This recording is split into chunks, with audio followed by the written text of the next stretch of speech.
जय बोलो परम पूज श्रवण मुनि श्री अर्ज सागर जी महाराज की। पूज्य छुल्लक श्री श्री सागर जी महाराज की।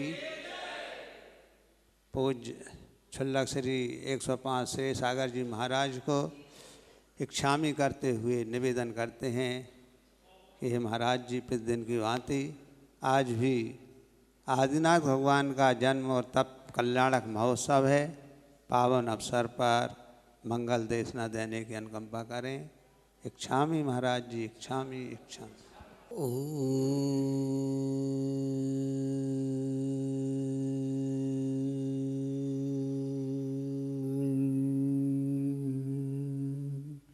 नमः श्रीया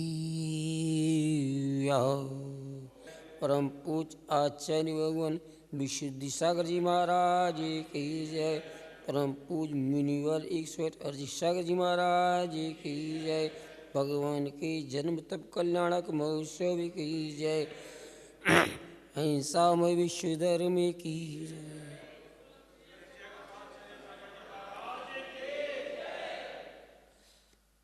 बहुबंधु सुप्रभात।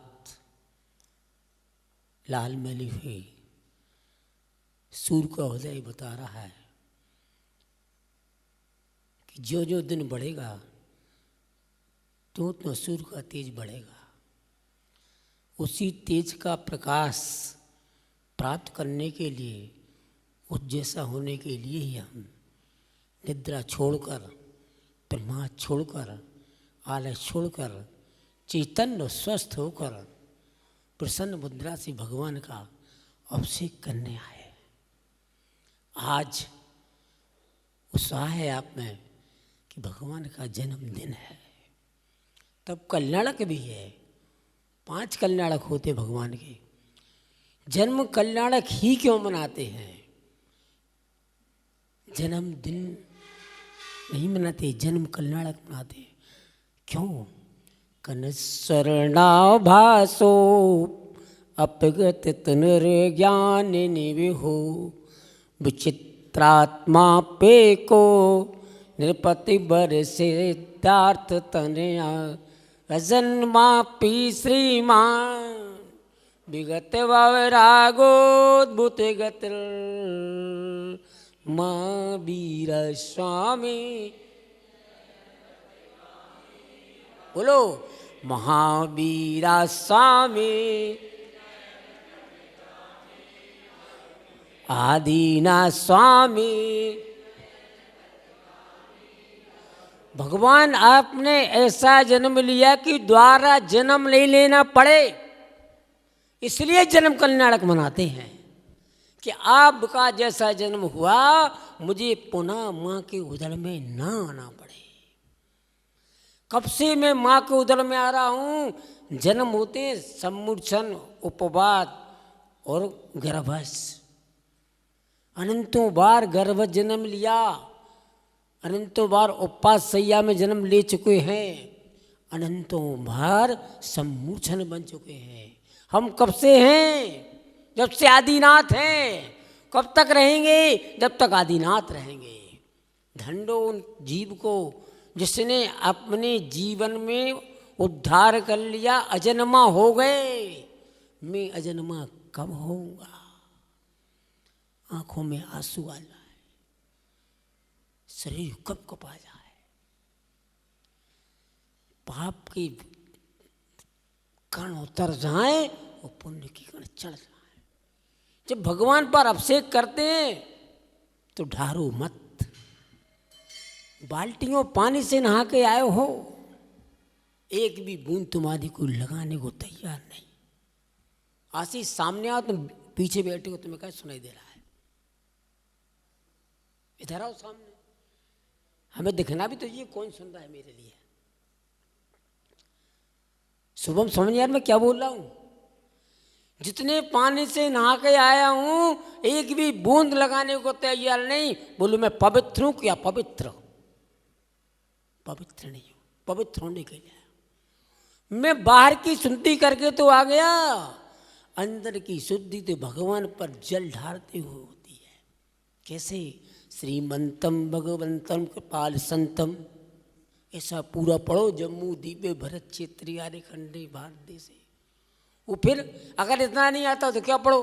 ओम ह्रीम शिव स्वादी वीरांतो जलेन ईशन प्यामिति। अगर वो भी नहीं आता तो क्या पढ़ो? ऐसे प्रभो जी की शांति मुद्रा को नवन जल से करें। बोलो कि शांति मुद्रा। दो शब्द फिर अपन महाराज जी के पास चलते हैं। 46 गुण हो गया, अब संख्या सीख लो खाली। 10 जन्म के, 10 केवल ज्ञान के, 14 देवकृत, 8 प्रातहारी और अनंत चतुष्टय। कितनी संख्या हो गई? 46 मूल गुण होते हैं भगवान के। इतना ही अपन को समझना है। हे गुरुदेव, हमें भी ऐसा उपदेश दो कि हम सभी अजन्मा हो जाएं। नमोस्तु स्वामी।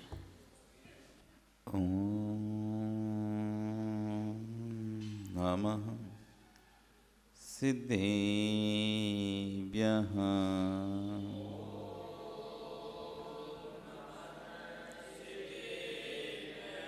ॐ नमः सिद्धेभ्यः।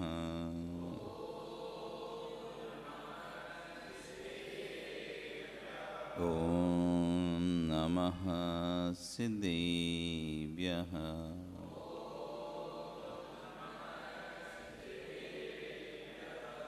तिर्यणे खग्गिणाय रुतारी मोहि सिर सिरेणिव्यो आयरी राव पसियो परवादीण्यो भव्य जी लोए। नमो अरिहंताणं नमो सिद्धाणं नमो आयरीयाणं नमो वज्रायाणं नमो लोए सव्यसाणं।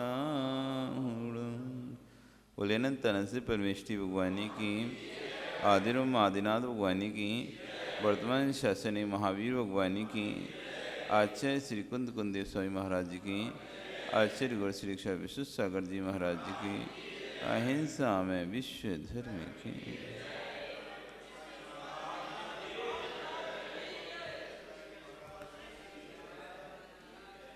बंधु, वर्तमान शासन ने वर्धमान स्वामी के शासन में तीर्थंकर प्रभु की चरण निश्रा में बैठकर हम सभी यहाँ जिन देशना का श्रवण कर रहे हैं। आचार्य कुंद कुंदेव स्वामी महाराज ग्रंथ राज रेण सारजी में श्रवण और श्रावक उभय धर्मों की व्याख्या कर रहे हैं।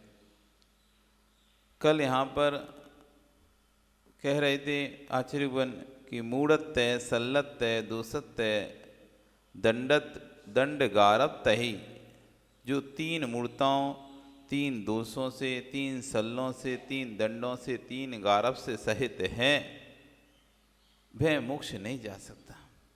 और जो इनसे परिमुख हुई और जो इनसे मुक्त हो जाता है, ऐसा व्यक्ति ही शिव गति पाहिणो होती, शिव गति का प्राप्त होता है, शिव गति को प्राप्त हो जाता है। 3 मूर्ता, देव मूर्ता, गुरु मूर्ता, लोक मूर्ता, जिसमें हम समझ रहे थे कि कौन देव है। सच्चे देव का स्वरूप ना समझकर हर किसी को देव स्वीकार करना, हर किसी की पूजा करना, किसी भी स्थान पर जाकर अपना सिर को टेकना और ये समझना ये तो भगवान ही है। भगवान का स्वरूप ना जानते हुए, भगवान के स्वरूप को ना समझते हुए जो भी वस्तु दिख जाती है, जिसे 4 लोग सिर झुकाते हैं, 5वां भी वहीं जाकर अपना सिर झुका देता है। 4 लोग जिससे सिर नहीं झुकाया तो वो भी नहीं झुका रहा, लेकिन देख रहा है कि सब लोग यहाँ के घंटी बजाते हैं। एक रास्ते पर कोई यदि पत्थर भी पोत के रख दे और 4 लोग वहाँ पर आरती लगाए लगे तो तुम भी फिर वहाँ पर जाके नहीं, भले वो पत्थर संडाल से निकाल के रखा गया हो, भले पत्थर वो कीचड़ में से निकाल के रखा गया हो, लेकिन किसी ने स्थान को कैप्चर करने के लिए, स्थान को अपने अधिकृत करने के लिए जगत में देखा जाता है, मंदिर बना दो, कुछ भी बना दो, तो स्थान फिर सरकार मुश्किल हो जाता है लेना, बढ़ जाता है धीरे धीरे। आज बीच बीच कई चौराहों पर, कभी राजमार्गों पर जो दिखाई दे रहे हैं, क्या है वे? एक छोटा सा पत्थर रख दिया था, धीरे धीरे धीरे धीरे धीरे मूर्ता में लोग वहाँ पर आके, जो भी ट्रक वाला निकला, जो भी कार वाला निकला, एक एक अगरबत्ती लगाने लगा, फिर धीरे धीरे नलियर फूटने लगा, फिर धीरे धीरे वो स्थान कोई वहाँ पर आके बैठ गया, थोड़ा सा और कैप्चर किया, फिर थोड़ा और कैप्चर किया, ध्यान नहीं पता चला कितना बड़ा स्थान बन गया। देखते ही देखते वो पत्थर आया कहाँ से था? कुछ नहीं था, एक कीचड़ का पड़ा हुआ था, नाली पड़ा हुआ था, वहाँ से उठा के रख दिया था, एक कलर पोत दिया था, हो गया था काम। लेकिन मूर्ता लोगों की इस तरह से भरी है कि जहाँ भी चार लोग, कोई भी कहीं भी आप चले हो, आप देखो कि ये चार लोग यहाँ पर नमस्कार कर रहे हैं, आपका हाथ उठ ही जाएगा नमस्कार करने के लिए। आप अपने आप को रोक नहीं पाओगे, क्योंकि आप मूर्ताओं से भरे हुए हो। आपको लगता है कि चार लोग यहाँ पर कर रहे हैं, कुछ तो बात होगी, ये चार लोग यहाँ जा रहे हैं तो कुछ तो बात होगी, और आप भी वहाँ पर चले जाते हो। तीर्थ स्थानों पर कहीं भी जाते हो आप अपने जैन मंदिर तो जाते ही हो, साथ में आयतनों पर भी जाते हैं, अनायतनों पर भी चले जाते हो, क्योंकि सब लोग जा रहे हैं तो हम भी जाते हैं, सब लोग कर रहे हैं तो हम भी कर रहे हैं। अब सब लोग क्यों कर रहे हैं ये नहीं पूछा, ये नहीं जाना, बस कर रहे हैं सो हमने कर दिया, हमें क्या पता कैसे क्यों कर रहे थे। कोई पूछेगा तो ये बोल देते हम तो उत्तर, हमें क्या पता। सब लोग थे तो हम भी चले गए, सब खड़े थे तो हम भी खड़े हो गए, सब ने नमस्कार किया तो हमने भी नमस्कार कर दिया, सब ने सिर पर चढ़ाया तो हमने भी सिर पर चढ़ा दिया। क्यों, किस लिए चढ़ाया, ये कभी विचार नहीं करते। ये देव मूर्ता है कि जो देव नहीं है, जिनमें देव की संज्ञा प्राप्त नहीं है, विषय उच्छिन्न दोषेण, जिनके दोष नष्ट नहीं हुए, ऐसे 18 दोषों से सहित जीव को देव स्वीकार करना, अदेव को देव स्वीकार करना, कुदेव को देव स्वीकार करना, देवादि देव स्वीकार करना और उनकी इस तरह से स्तुति करना, ये देव मूर्ता। फिर लोक मूर्ता कल बता रहे थे कि ऐसा मान लेना कि इस कार्य को करने से पाप नष्ट हो जाएंगे, बस उस कार्य में लग गए, परिणामों पर कोई ध्यान ही नहीं है, संयम पर कोई ध्यान नहीं है, बस इतना समझ लिया कि हमने इधर की वंदना कर ली तो हमारे पाप कट जाएंगे। यदि ऐसे पाप कटते तो फिर भगवान को वंदना से काम चल जाता, उनको संयम लेने की जरूरत नहीं पड़ती। ऐसी कर्म कट जाते फिर किसी को दीक्षा लेने की जरूरत नहीं पड़ती, तप करने की जरूरत नहीं पड़ती। ये मूर्ता है, लोक मूर्ता है ना। ये समझ लेना कि मुनि बनने से पाप कट जाएंगे, ये भी मूर्ता ही है। कोई ये समझ ले कि दीक्षा ले लेंगे तो फिर हमारा कल्याण हो जाएगा और हमारे सारे पाप कट जाएंगे। सो मूड मूड़ाए 3 गुण, सिर की मिट गई खाज, खावे को लड्डू मिले लोग कहे महाराज। तो ये ऐसा मत समझना कि तुमने दीक्षा ले ली तो तुम्हारे सारे पाप कट गए, हम आरिका बन जाएंगे या मुनि बन जाएंगे तो हमारे पाप कट जाए, ये भी लोक मूर्ता है। आरिका या मुनि बनने से पाप नहीं कटेंगे, परिणामों की विशुद्धि से पाप कटेंगे, परिणामों की निर्मलता से पाप करेंगे। यदि संक्लेशता है तो चाहे तुम मुनि बन जाओ, चाहे आरिका बन जाओ, चाहे कुछ भी बन जाओ, तीव्र कर्म का बंद करोगे, तीव्र कर्म का बंद करोगे। मुनि बनकर पाप तभी कट पाएंगे, आरिका बनकर पाप तभी कट पाएंगे जब तुम्हारे अंतरंग में विशुद्धि होगी, छल कपट मायाचारी नहीं होगा तो ही कटेंगे, यदि है तो बिल्कुल भी नहीं कटने वाले। और जैसे कल रात में चर्चा चल रही थी ना कि प्रॉफिट जहां पर अधिक है तो बंद भी वहां पर, घाटा भी वहां पर अधिक है। जिस स्थान पर लाभ अधिक होता है घाटा भी उसी स्थान पर अधिक होता है। तो जिस स्थान पर ज्यादा कर्म कटते हैं, जिस पर्याय में ज्यादा कर्म कटते हैं, जिस भेष में ज्यादा कर्म कटते हैं, तो उस भेष में कर्म भी ज्यादा बंधते हैं, उस भेष में ज्यादा कर्म बनते हैं। तो यहाँ कह रहे हैं लोक मूढ़ता ऐसा मत मानना जैसे कि अन्य संप्रदाय में माना जाता है कि यहाँ पे स्नान कर लो, यहाँ की वंदना कर लो, 4 धाम की यात्रा कर लो, कोई मदीना मक्का जाके अपना पूरा पाप कोट लाए। इस तरह से जो मानता है लोक में है, कोई यहाँ चला जाए, कोई वहाँ चला जाए, सब अपने अपने एक स्थान बना कर रखें। सब संप्रदाय में एक ऐसा स्थान है जहाँ की आपने यात्रा कर ली, वंदना कर ली, तो मतलब अब जीवन आपका शुद्ध हो गया, पाक हो गए, साफ हो गए, स्वच्छ हो गए, सब तुम्हारी गलतियां माफ हो गई। ये लोक मूढ़ता है। एक बार श्री कृष्ण के पास 5 पांडव आए, बोलते हैं श्री कृष्ण से, नारायण कृष्ण जी, हम लोगों ने कुरुक्षेत्र में युद्ध किया और उस युद्ध में हमने अपनों का रक्त बहाया, यहाँ तक कि गुरुजनों पर भी हमने अस्त्रों का प्रयोग किया, अपने भाइयों पर अस्त्रों का प्रयोग किया, अपने इष्टजनों पर किया, निर्दोष लोगों को भी इसमें आहत हुआ। हम चाहते कि उससे जो पाप का संचय हुआ है उसको मिटाने के लिए गंगा स्नान करना चाहिए। श्री कृष्ण को देख के हंसते हैं। गंगा स्नान, हाँ, गंगा स्नान से सारे पाप कट जाएंगे, इसलिए गंगा स्नान करना चाहिए। आप भी चलें साथ में, हम तो जा ही रहे हैं सब लोग, आप भी चलें। अब कृष्ण उनको, जो समझदार लोग होते हैं, वो भाषा से कम क्रिया से ज़्यादा समझाते हैं, क्योंकि भाषा से समझाएंगे तो बहस हो जाएगी। कुतर्क होता है, तर्क वितर्क होने लगता है। यदि किसी व्यक्ति को अपन समझाने बैठो तो वो भी अपने तर्क वितर्क करने लगता है। तो समझदार लोग ज़्यादा देख लेते हैं कि सामने वाला भाषा से नहीं समझेगा, फिर उसे क्रिया से समझाते हैं। तो कृष्ण ने कहा ठीक है, अब ऐसा है, आप लोग जाइए, मुझको तो बहुत काम काज है अभी राज्य का, तो आप लोग जाएं, मैं आपको एक तुमड़ी देता हूँ, मेरा प्रतिनिधि समझ के इसको लेके जाएं और इसको मेरी तरफ से स्नान कराएं। जैसे जब व्यक्ति निधि नहीं जाती तो प्रतिनिधि को भेज दिया जाता है।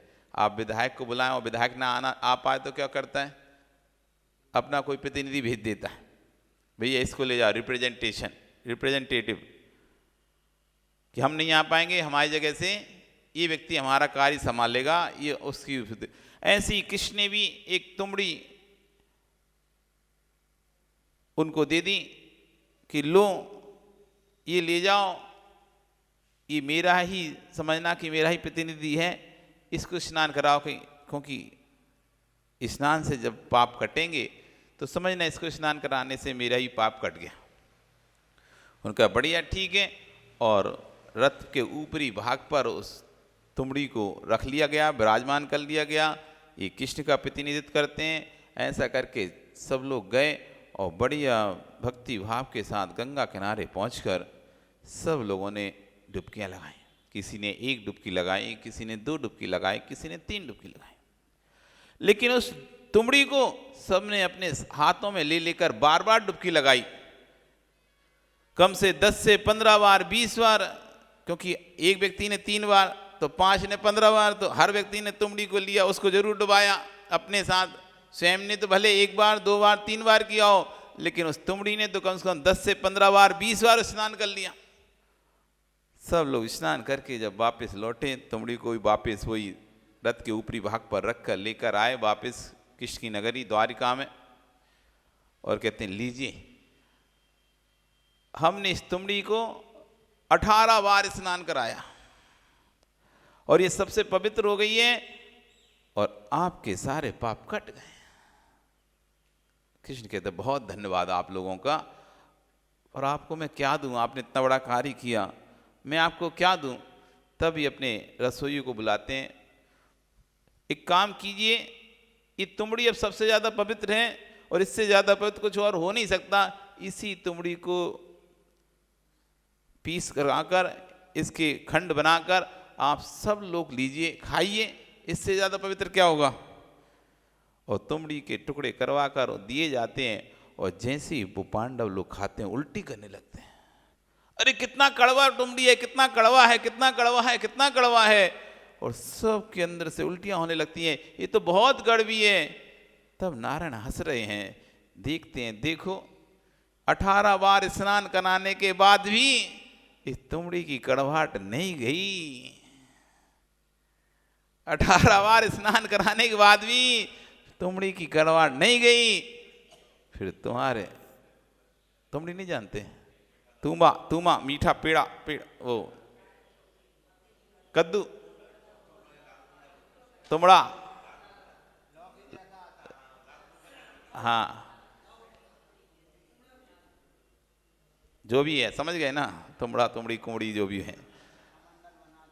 तो कृष्ण कह रहे हैं कि इतना 18 बार इसको तुमने स्नान कराया तब इसकी कड़वाहट नहीं गई, तो तुम्हारे 2 बार 3 बार स्नान करने से क्या तुम्हारे कर्म चले जाएंगे? स्नान से कर्मों का कर्म नहीं जाते हैं। एक जड़ तुमड़ी की जब कड़वाहट नहीं जा पा रही तो अनादिकाल से लगे जो कर्म हैं पाप हैं वो एक स्नान से नहीं चले जाएंगे। यदि स्नान करना है, आत्मा नियम, आत्मा नदी संयम तोयम, आत्मा रूपी नदी में संयम रूपी नीर में स्नान करो। यदि तुम्हें अपने कर्मों को क्षय करना है तो बाहर की नदी में स्नान करने से कर्मों का क्षय नहीं होगा। आत्मा रूपी नदी में संयम रूपी नीर में जब स्नान करोगे तब जाके कर्मों का क्षय होगा। लोक मूर्ता चल रही है, इस लोक मूर्ता को छोड़ो, परिणामों पर ध्यान दो। कल्याण किससे होगा? ध्येय धर्म से या आत्म धर्म से। कल्याण कभी ध्येय धर्म से ना हुआ है, ना होगा, ना होता था। कल्याण पहले भी आत्म धर्म से होता था, आज भी कल्याण आत्म धर्म से ही होगा और भविष्य में कल्याण आत्म धर्म से ही होगा। और आत्म धर्म क्या है? परिणामों की विशुद्धि। आत्म धर्म क्या है? परिणामों की विशुद्धि, निर्मलता। हम सुनते तो सुबह से लेकर शाम तक बहुत हैं, लेकिन तब भी हमारे अंदर किंचित मात्र परिणामों की निर्मलता नहीं आती। हमें करना वही होता है जो हमें करना होता है। हमारी कसाएं बिल्कुल भी पतली नहीं हो रही हैं, जैसी गाड़ी थी वैसी ही गाड़ी है। किंचित मात्र भी ये भाव नहीं आता, चलो इतना कहते हैं, अब मैं आज से संयम का एक पग आगे बढ़ाता हूं, संयम के मार्ग पर एक पग आगे बढ़ाता हूं। मैं भी ये संसार के प्रपंचों से धीरे धीरे मुक्त होने के लिए एक पथ आगे बढ़ता हूं। नहीं होता। हम भी सुना रहे हैं, आप भी सुन रहे हैं। कलो काल काला कलरवा कलसा सवा श्रोतों प्रवक्तों बशरा नवा। आचार्य भगवान समन्वत स्वामी महाराज युक्तानुशासन नाम का एक ग्रंथ लिखते हैं।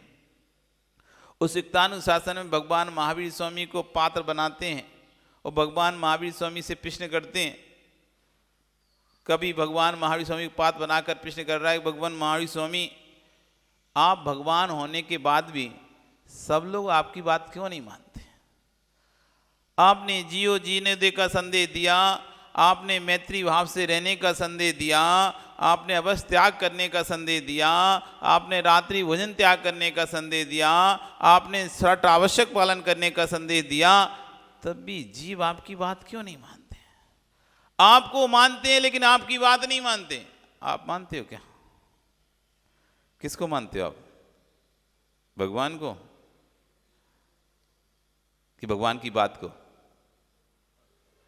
किसको मानते हो आप लोग? भगवान को मानते हो? भगवान की बात को? कितनी थोड़ी,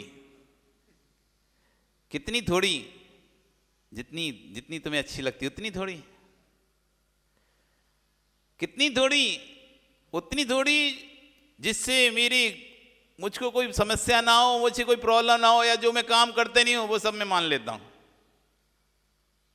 जो हम नहीं खाते, देखो हम कहाँ खाते हैं? हमने भगवान की बात मानी ना, हमने मांस त्याग कर दिया। देखो भगवान ने कहा मांस का त्याग करो, हमने देखो हम खाते नहीं हैं।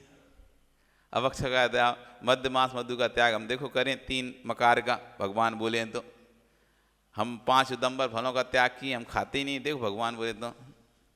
क्या माने आप भगवान की? अच्छा सही सही बताओ। कौन कौन सी बात माने आप भगवान की? जिनको आप नहीं मानते वो वाली, जो करते नहीं काम वो वाली बात माने, या जो करते वो वाली बात माने? उन्होंने कहा परिग्रह का परिमाण करो, परिग्रह का परिमाण करो। यहाँ तो एक व्यापार ज़्यादा चलता है तो दूसरा व्यापार और खोलने की इच्छा होती नलिन। एक तो चल ही रहा है, अब एक और एक चल रहा है, एक तो ये तो चल ही रहा है, अच्छा चल ही रहा है, तो अब एक क्या करें, एक और खोल ले। समय नहीं है, टाइम भी नहीं है, तब भी एक और खोल ले रहे हैं।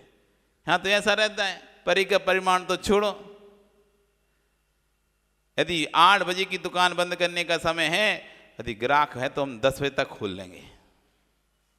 कम तो करने का सवाल ही पैदा नहीं है, ज़्यादा ही खोल दें। क्यों नरेंद्र जी, दुकान जाते हो क्या? ऑफिस जाते हो? अच्छा, तुम्हारा ऑफिस है। और सुनील तुम तो दुकान जाते होगे, कितने तक खोलते हो? 7 बजे तक बंद कर देते हैं। और कस्टमर आते रहें तो, कस्टमर आते रहें तो, अरे सामने से ही कस्टमर आ रहे हो तो, सामने से ही कस्टमर आ रहे हो तो बंद करने की इच्छा होगी क्या? हैं? सामने से कस्टमर आ रहे हो तो तुम सामने से खुल के बैठ रहे हो, बंद तब करोगे जब कस्टमर चले जाएंगे। नहीं जा रहे, लगी है लाइन तो कितने तक? हाँ, तो कितने तक खुले रहेगा? आता रहेगा, चलते रहने दो। और रात भर भी आता, रात भर चलने दो, कोई दिक्कत नहीं है। क्योंकि कस्टमर को ये थोड़ी ना करेंगे भैया नहीं हमारा परिग्रह का परिमाण था, हमारा 7 बजे तक ही दुकान खोलने का परिमाण है, उसके बाद मेरा व्यापार करने का त्याग है, मेरा व्यापार करने का त्याग है। कभी ये परिमाण किया क्या? परिग्रह परिमाण मात्र वस्तुओं का परिग्रह करने का को सीमित करने का नहीं है, परिग्रह परिमाण समय को भी सीमित करने का है। ये भी आपका परिग्रह है। मैं व्यापार चला रहा हूँ, अनलिमिटेड व्यापार चला रहा हूँ, रात को 12 बजे कोई फ़ोन करके बोल दे कि अर्जेंट चाहिए और तुमको जो पैसा लगेगा हम दे देंगे, तो आप एक्स्ट्रा पैसा भी लगा के बोल रहे हैं, तब भी वो तैयार है, आप फटाक से आओगे, दुकान खोल कर दे दोगे। आप ये नहीं कह पाओगे कि नहीं मेरा परिग्रह का परिमाण है, मेरा दुकान का समय का परिमाण है, मैं रात्रि 8 बजे के बाद, रात्रि 7 बजे के बाद, अब चाहे कोई भी आ जाए, कितना भी लालच दे, कितना भी लोभ दे, मैं दुकान में व्यापार नहीं करूँगा। मैंने व्यापार का त्याग कर दिया है। रात्रि 8 बजे के बाद मेरा व्यापार का त्याग का नियम है। अब चाहे लाखों का फायदा हो, चाहे घाटा हो, मेरा व्यापार त्याग यानी त्याग। मानते हो भगवान की? मानते हो भगवान की? भगवान को तो मानते हो, भगवान को तो मानते हो, हैं? कौन से भगवान को मानते? अच्छा सही बताना, कौन से भगवान को मानते हो? हैं? जितने भी भगवान सबको मानते हो? महावीर भगवान को मानते हो, आदिनाथ को मानते हो, शांतिनाथ को मानते हो? आज कौन से भगवान रखे हैं यहाँ पे? आदिनाथ। क्यों रखे हैं? आदिनाथ जयंती। और कोई उठाकर महावीर भगवान रख देता इनकी जगह, तो भगवान को मानते हो ना। यदि आदिनाथ जयंती है और आपको आदिनाथ भगवान रखना है, शांतिनाथ भगवान का कल्याणक है और शांतिनाथ भगवान रखना है, महावीर भगवान का कल्याणक है, जयंती है, महावीर भगवान रखना है, कोई यदि आके दूसरी रख देगा तो आप हटा दोगे?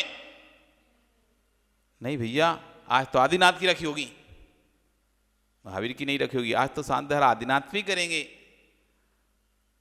और विनोद जी, लोगों की परिणति देखना आप, यदि यहाँ पर 2 मंदिर होते, जहां पर 2 मंदिर होते हैं, 3 मंदिर होते हैं, 4 मंदिर होते हैं, तो एक मंदिर वाला अपने भगवान को भगवान मानता है और उनके राग में दूसरे भगवान की अभिनय कर देता है। मेरे मंदिर की पालकी पहले निकलेगी, हमारे मंदिर की पालकी आगे आएगी, तुम्हारे मंदिर की पालकी पीछे रहेगी। वो कह रहा है नहीं, मेरे मंदिर की पालकी आगे रहेगी। तुम्हारे झगड़ा हो जाता है, लड़ाई हो जाती है। किस पर? मेरे मंदिर की भगवान की पालकी आगे रहेगी। भगवान एक ही हैं, भगवान एक ही हैं, तब भी लड़ाई लड़ रहे हैं। नहीं, महावीर जयंती वे पालकी हमारे भगवान की पहले निकलेगी। वो कह रहा है नहीं, हमारे मंदिर की पहले निकलेगी। 6 मंदिर में 6 ही लड़ रहे हैं, हमारी पहले निकलेगी। पिछली बार तुम्हारी निकली थी, इस बार हमारी निकलेगी। किसको मानते हो? अच्छे से बताओ। भगवान को मानते हो कि भगवान की मानते हो कि दोनों को नहीं मानते? भगवान को मानते हैं।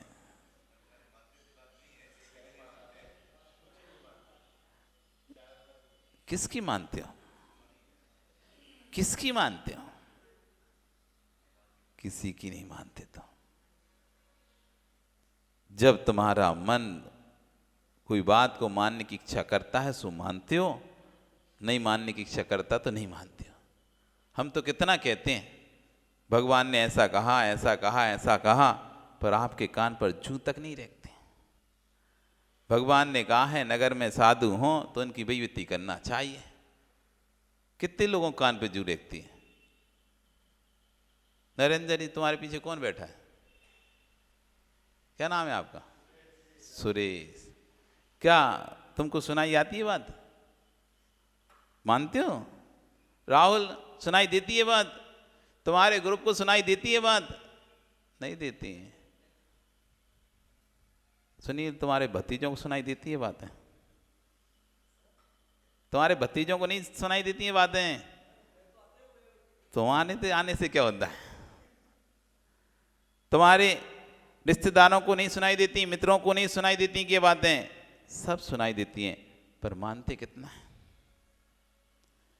इतने लोग यहाँ बैठे हैं, यदि इतने लोग रोज हार में आए और इतने लोग रोज बेइज्जती में आए, तब तो समझ में आए कि हाँ लोग मानते हैं। पर कहाँ मानते हैं? जिसको अपने मन में लगता है कि आना है सो वो आ जाता है, जिसको लगता है नहीं आना तो नहीं आता। कोई किसी की नहीं मानता है, ना अपना भगवान की मानते हो ना माई मानते हो, कोई की नहीं मानते। आप तो अपने मन में जो आपको अच्छा लगता है सो करते हो, नहीं लगता तो नहीं करते हो। कहते भले हो कि हम भगवान की, गुरु की मानते हैं, प्रभु की मानते हैं, घर की मानते हैं, मित्र की मानते हैं, पिता की मानते हैं, माता की मानते हैं, पत्नी, कोई किसी की बातें नहीं मानता। सब अपने अपने मन की बातों में लगे हैं। जिसको जो समझ में आता है कि ये करना चाहिए या इसकी बात मानना चाहिए, इसके अनुसार चलना चाहिए, तो उसके अनुसार चलता है। और जिसको लगता है मुझे इसके अनुसार नहीं चलना चाहिए, अब वो सिर पटक के भी रह जाए तो नहीं चलोगे। किसकी मानते? भगवान की। ओह, मन में जो आ जाए वैसे। कोई की नहीं मानते महाराज। भगवान भले आप रहें, भगवान ने कुछ भी कहा हो, लेकिन आप करते वही हो जो आपके मन में रहता है। करते वही हम। देवत्व, सल्लत्व, लोकत्व, तीन मूर्ता, देव मूर्ता, लोक मूर्ता, गुरु मूर्ता। देव मूर्ता, लोक मूर्ता, गुरु मूर्ता। कि जो गुरु का स्वरूप नहीं है, ऐसे जीवों को गुरु मानकर उनकी सेवा में लगे हुए हैं। जो गुरु का स्वरूप नहीं है, ऐसे जीवों को गुरु मानकर उनकी सेवा में लगे हुए हैं। यहाँ वहाँ ना जाने कहाँ कहाँ सिर टेकने पहुंच जाते हैं। ये गुरु मूर्त है। फिर कह रहे हैं सल्लत है, 3 सल, माया, मिथ्या, निधान। माया सल, मनसा अन्यत्र, वचसा अन्यत्र, काया अन्यत्र। मन में अलग, वचन में अलग, काय से अलग। 3 प्रक्रिया, 3 उपयोग चल रहे हैं। जिसके मन में कुछ सोच रहा है, वचन से कुछ बोल रहा है और शरीर से कुछ चेष्टाएं कर रहा है। मनसा अन्यत्र, वचसा अन्यत्र, काय मायाचारी है। ये माया है। और ये अंतरंग में जब तक माया, जैसे कहते हैं ना पैर में और कोई कुछ भी चुभ जाए, पैर में चुभ जाए तो अच्छे से चल नहीं पाओगे। पैर में चुभ जाए, भले एक फांस भी चुभ जाए, एक कांटा भी चुभ जाए, छोटा सा उंगली में, पैर में कहीं भी चुभ जाए, तो आपको विकल्प बने रहते हैं, चलने बार बार दर्द होता है, जब तक निकल नहीं जाती तो शांति नहीं मिलती। ऐसी माया जो सल है वो ऐसी चुपती रहती है आत्मा में। कोई आपने किसी से चोरी कर ली है, किसी से आपने झूठ बोल दिया है, हर समय आपके अंदर लगता है ये मेरा झूठ खुल ना जाए, ये मेरी चोरी खुल ना जाए। यदि आपने अपने ग्राहक को ठगा है, आपके अंदर लगा रहते दूसरी दुकान पे ना चल जाए, नहीं तो पता चल जाए हमने से ठगा है। आपने अपने बेटे से, बहू से यदि कोई ऐसा झूठ बोला है, अब आपको लगता है कहीं इनको कोई आके बता ना दे, इनको पता ना चल जाए, तो आप उसको छुपाने में जब जब वो बात चलती है तो आप या तो उस बात को पलट देते हो, बदल देते हो, या धुकधुकी लगी रहती है, अरे कोई बोल ना दे, कोई कह ना दे ऐसी बात। सल्लत है, ये माया सल है जो दूसरों से छुपा कर कार्य करे जाते हैं और फिर अंदर ही अंदर लगा रहता है, अरे पता ना चल जाए, पता ना चल जाए, पता ना चल जाए। सल्लत है, माया, मिथ्या, कुदेव, कुगुरु, कुशास्त्र, इनकी आराधना करते रहना, ये मिथ्या सल है। निदान, अपने तपस्या का फल चिंतन करना कि मेरी तपस्या का फल हो तो मुझे इस तरह की वस्तु प्राप्त हो, मेरी तपस्या का फल हो तो मेरा घर अच्छे चले, भगवान मैंने अच्छी से पूजन की हो तो मेरे घर में खूब धन संपत्ति बढ़े, संतान उत्पत्ति हो, पोती का जन्म हो। इस तरह से कोई भी अपने संयम के बदले में, अपनी तपस्या के बदले में कोई भी वस्तु का चिंतन करना, ये निदान नाम की सल है। निदान, दोषत्य, 3 दोष, मन दोष, वचन दोष, काय दोष। मन में बुरे विचारों को रखना, वचन से बुरे विचारों को बचना, काय में बुरे विचार, काय से बुरा करना, ये 3 दोष हैं। 3 दंड, मन दंड, वचन दंड, काय दंड। मन की कुटिल क्रिया, वचन की कुटिल क्रिया, काय की कुटिल क्रिया, ये 3 दंड हैं।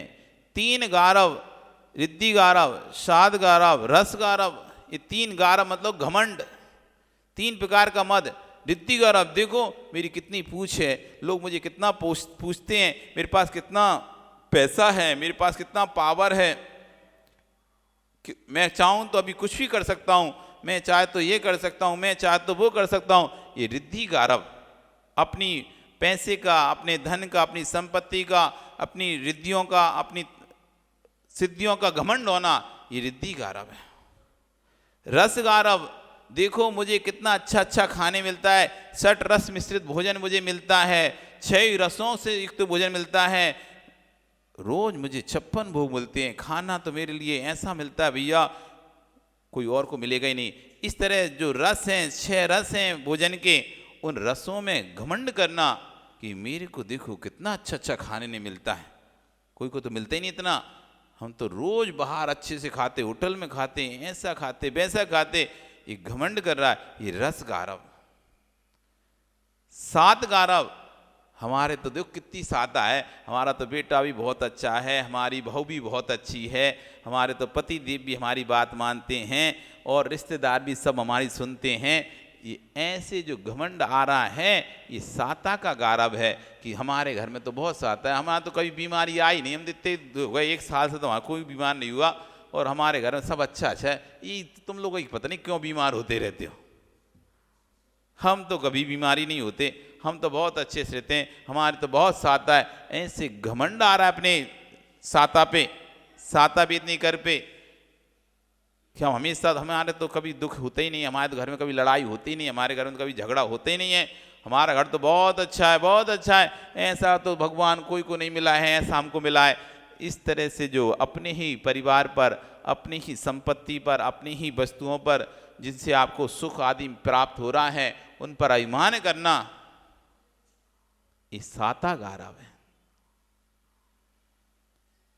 ये 3 गारव, 3 घमंड, 3 मूर्ता, 3 सल, 3 दोष, 3 दंड, 3 गारव।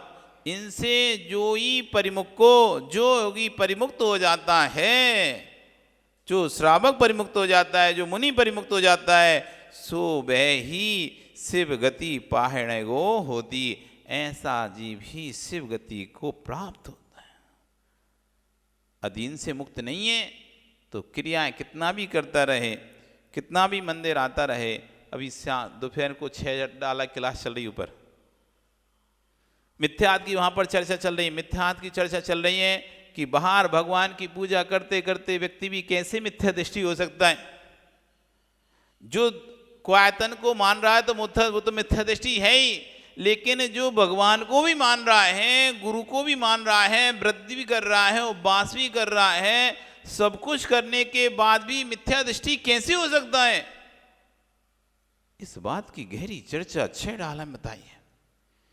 एक एक बात को खोला है कि कैसे कैसे जीव के परिणाम हो रहे हैं, उस समय किन किन परिणामों से मिथ्या दृष्टि होता है, कहाँ ये गलती करता है कि सारी भगवान की पूजा आदि करने के बाद भी, क्रियाएं करने के बाद भी, आहार देने के बाद भी, प्रवचन सुनने के बाद भी, यहाँ तक कि कुदेव कुकुर साथ को नहीं मानने के बाद भी किंचित भी इतना आस्था श्रद्धा है, वो दूसरे मंदिर मर जाएगा लेकिन दूसरे के मंदिर पर सिर नहीं झुकाता, इतना श्रद्धान होने के बाद भी मिथ्या दृष्टि है। ये चर्चा चल रही है। फरमाता हूं आपको तो अपने चूल्हा चौका से काम ही फुर्सत ही नहीं है। कभी आपको अपने कल्याण का भाव नहीं आता क्या? आपको नहीं लगता कि मैं भी अपना कल्याण करूं और अपने ज्ञानावर्णी कर्म को क्षय करूं और थोड़ा ज्ञान अर्जन करूं? कब तक दूसरों की मेहनत सेवा करती रहोगी? कभी अपने लिए समय निकालने की आपको फुर्सत नहीं होती कि चलो एक समय तो मैं अपने लिए दूं, चलो कहीं से तो कल्याण मेरा हो। हर जगह से तो स्त्री पर्या तो कहते हैं उभय कुल वाली होती है, इधर का भी दुख भोगती है और मायके का भी बोलती है, ससुराल का भी दुख भोगती है। मायके में भी कुछ होता है तो रोती है और ससुराल में भी कुछ होता है तो रोती है। इनको पुरुषों को ससुराल से कोई दिक्कत नहीं होती। तुम्हारे ससुराल में कुछ भी किसी सिर दर्द होने कोई मतलब नहीं होता ज़्यादा, ठीक है कोई बात नहीं, लेकिन आप तो दोनों तरफ से फंसी हो। इधर ससुराल में भी कुछ होगा, ये भी घर है, वो पियर है तो वो भी घर ही अभी तक छूटा नहीं है, तो वहाँ भी कोई को सिर दर्द होता है तो तुम्हें सिर दर्द होता है, और यहाँ भी किसी को सिर दर्द होता है तो तुम्हें सिर दर्द होता है। ऐसे उभय कुल में आप फंसी हुई हो और दोनों कुलों में कर्म बंद कर रही हो। थोड़ा सा कभी तो विचार करा करो कि कर्म बंद से छूटने का यदि थोड़ा बहुत भी समय मिल रहा है, मौका मिल रहा है, उससे भी आप चूका चौली चौका में, बर्तन पोछा में, दूसरों की सेवा में, टीवी में, मोबाइल में वो निकाल दियो, वो नहीं तो सोने में निकाल दिया। इतना समय तो अपने लिए निकाल सकते हो, इतना समय तो अपने लिए निकाल सकती हो जिससे मेरा कल्याण हो सके। इतनी बात तो सीख ही सकती हो, नहीं तो यहाँ पे पूजा करते करते आपका कोई कल्याण नहीं होने वाला। क्योंकि गहरी चर्चा चल रही है कि पूजा करने वाला भी मिथ्या दृष्टि हो सकता है। ये मत समझना कि भगवान की भक्ति करने से कल्याण हो जाएगा और जल उपल नाव, ऐसा ना हो कि आप जो क्रिया कर रहे हो वो उपल नाव जैसी होगी, आप बैठ गए हमें तो पार होना नदी और आपने ध्यान नहीं दिया, आप पत्थर की नाव में बैठ गए तो वो नाव तो डूब ही रही है और आप बैठे तो आपको भी डुबा ले जाएगी। ये आपकी क्रिया कहीं उपल नाव जैसी ना हो जाए। उपल नाव यानी उपल होता है पत्थर, पत्थर की नाव के जैसी। पत्थर की नाव में बैठकर कभी जैसे तैरा नहीं जा सकता, तैरा नहीं जा सकता, पार नहीं हुआ जा सकता, वो तो उस नाव में यदि आप समुद्र में ले गए बीच में तो डूबना ही डूबना निश्चित है उसका। तो ये सब चर्चाएं दोपहर में होती हैं 3 बजे से 3:30 बजे से। तो जिसको आना है आ जाना, कल्याण का भाव हो जिसको अपने, और नहीं है तो वैसे ही फंसी हो तुम तो गृहस्थी में और मकड़ी के जाले में से और घुसे रहो। हमारा क्या है, आपको ही निकलने का अवसर है, आपको ही समझने का अवसर है। क्या पता कौन सी बात है किसको दिमाग में बैठ जाए, क्योंकि हर समय हर बात हमको क्लिक नहीं करती, हर समय हमको हर बात चुभती नहीं है। कोई बात चुभ जाती है। हम गुरुजी के रोज प्रवचन सुनते थे, कोई फर्क नहीं, ऐसा चलता ही रहता। प्रवचन सुनते जैसे आप सुनते बैठ के हम सुनते रहते थे, लेकिन एक बार उन्होंने ऐसी बात बोली, हमको तो लगा भैया आज की बात ऐसा नहीं करना बने था। उन्होंने जब नमक की व्याख्या कर रहे थे, समुद्री नमक की, कि देखो ये समुद्री नमक जो खाते हैं वो तो मांस ही खाते हैं, बिल्कुल मांस का पिंडी खाते हैं। ये समुद्र से क्यारियों में पानी आता है उनके साथ अनेक मछली, केकड़े, अनेक जलचर जीव उस क्यारी में भर जाते हैं। जिन क्यारियों में नमक बनता है उसमें समुद्र का खारा पानी आके भरा जाता है। लहर से, जोर से लहर आती है, उस लहर के माध्यम से पानी क्यारियों में, बड़ी बड़ी क्यारी बनी है गहरी गहरी, उन क्यारियों में पानी आकर बढ़ जाता है और स्टॉप रुक जाता है। उस पानी के साथ कई मछलियां, कई केकड़े, कई जलचर प्राणी भी उसी क्यारी में रुक जाते हैं, रिटर्न नहीं होते, वापस नहीं जाते। शंख, सीप, केकड़े, मछलियां और भी अनेक जलचर, भिन्न भिन्न प्रकार के प्राणी सब उसी में जाकर रुक जाते हैं। पानी धीरे धीरे सूखता है, सूखकर खारे नमक के रूप में परिवर्तित होता है और वे जीव, जलचर, जंतु भी उसी में सूखकर मर जाते हैं। और थोड़ा समय निकलता है उसी में और वो सारे जलचर प्राणियों की हड्डियां, सब मांस, चमड़ी सब गल जाती है और उसी में मिक्स हो जाती है। वो जेसीबी मशीन आती है, सबको भरती है, ऐसे हाथ से थोड़ी ना छान रही है कि को, सबको भरती है और वो मशीन में कंटेनर में डालती है और कंटेनर सीधा कंपनी में जाता है, वो मशीन में डलता है, सुर्र पिसा के सब आईडी नमक, खाओ आईडी नमक, खाओ आईडी नमक। वो सब मांस के पिंड को आप खा जाते हो। भाई हमने सुना तो हमारा तो कलेजा फट गया, अपन तो नहीं खाएंगे, और उस दिन से हमने त्याग कर दिया। हम तो ये पैकेट वाला नमक तो खाने नहीं है, खाएंगे तो पत्थर वाला ही नमक खाएंगे, सेंधे नमक, नमक ही तो खाना है, नमक ही तो खाना है। क्यों खाऊंगा मैं, नहीं खाऊंगा आज के बाद से। और हमने वो पैकेट वाला नमक उसी दिन से छोड़ दिया। घर पहुंचे, खाना बन चुका था, मौसी के यहाँ रहते थे, खाना बन चुका था और नमक भोई डला था। अब समस्या थी, खाना खाने वाले हम अकेले, घर में दो ही प्राणी थे, एक मौसी और एक हम। और खाना तो वो तो नहीं होती थी, तो वो तो 2 रोटी सूखी बना खा ली थी अपनी, लेकिन बनाती किसके लिए थी, हमारे लिए। अब बन गया, अब क्या करें, खाएं तो समस्या, नहीं खाएं तो समस्या। अब नहीं खाए हमने तो बोल दिया हम नहीं खाएं, छोड़े, एकदम शौक लगा सामने वाले को। जितना नाश्ता बना रखा हुआ है, जो भी रखा हुआ है, वो तो सब उसी नमक का था। अब उसका क्या होगा, अब जिसका जो हो वो हो, लेकिन हम तो नहीं खाएंगे। उस दिन हमको भूखा रहना पड़ा पूरे दिन। उन्होंने बिल दिया नहीं खाओ तो हम भी बना के नहीं देंगे, दूसरा देंगे नहीं, खाना ही पड़ेगा। उनको नहीं, उनको भी था कि धीरे धीरे कहीं धर्म के मार्ग पे आगे ना बढ़ जाए ज़्यादा तो चला जाएगा, तो ऐसे करेंगे तो शायद नहीं जाएगा। पर दृढ़ता थी, नहीं नहीं खाना, मतलब नहीं खाना। पूरे दिन नहीं खाया, आखिरी में उनको ही दया आ गई, शाम को बना के खिला दिया। तो कौन सी बात कब किसको लग जाए पता नहीं है, इसलिए बार बार बोलते रहते हैं भैया प्रवचन में भी आओ, क्लास में भी आओ, स्वाध्याय में आओ, सब में आओ। ना जाने कौन सी बात, कौन सी हमको चुभ जाए, अंदर तक गहरे तक चली जाए और हम वो कार्य करना बंद कर दें, हम वो कार्य बंद करना बंद कर दें। इतने मुनियों के दर्शन करते हैं, इतने आर्यिकाओं के दर्शन करते हैं, कभी कभी किसी मुनि से विशेष अनुराग हो जाता है, किसी आर्यिका से विशेष अनुराग हो जाता है। पता नहीं कौन से आप किसकी बात सुनकर व्यक्ति, ये जितने साधु निकल रहे हैं, जितनी आर्यिकाएं माता ही बन रहे हैं, जो ब्रह्मचारी बन रहे हैं, सब एक ही जगह से तो नहीं बन रहे ना, अलग अलग। जबकि उस नगर में कई साधु आए, कई सब आते हैं, लेकिन कोई किसी से जुड़कर अपना कल्याण के लिए निकल जाता है, कोई किसी से जुड़कर कल्याण निकल जाता है। सब किसी से, कोई किसी से प्रभावित होकर निकल रहा है। जिसका जैसा नियोग हो रहा है वो वहाँ से जाकर निकल रहा है, कोई ना कोई कारण बन रहा है। क्या पता आपका भी कोई कारण बन जाए। इसलिए भैया आते रहो, सुनते रहो, ये मत सोचो हमें तो अभी महाराज बनना नहीं है, हमें तो अभी घर में भी नहीं छोड़ना, हमें तो कुछ नहीं, हमारा तो अभी दूर दूर तक कोई विचार नहीं है। भैया किसी का कोई विचार नहीं होता, पैदा होकर कोई विचार लेके नहीं आता है कि हमें घर छोड़ना है, महाराज बनना है, माता जी बनना, कोई नहीं होता विचार। वो तो पता नहीं कब कौन सी बात किसकी अच्छी लग जाती है और ऐसा लगता है नहीं ये सही है, अपन अब ऐसे ही करना है, इन्हीं के साथ जाना है, और व्यक्ति निकल लेता है। इसलिए सुनते रहो, क्लास सुनते रहो, प्रवचन सुनते रहो, दोनों टाइम के प्रवचन सुनो, क्लास सुनो। क्या पता कौन सी बात हमें अच्छी लग जाए या कौन सी बात हमारे दिल तक ऐसे गहरी चली जाए, और हो सकता है वही कल्याण का मार्ग हमारा बन जाए। करें कल इस पर चर्चा हम। आज समय हो गया। बोली भगवान महावीर स्वामी की।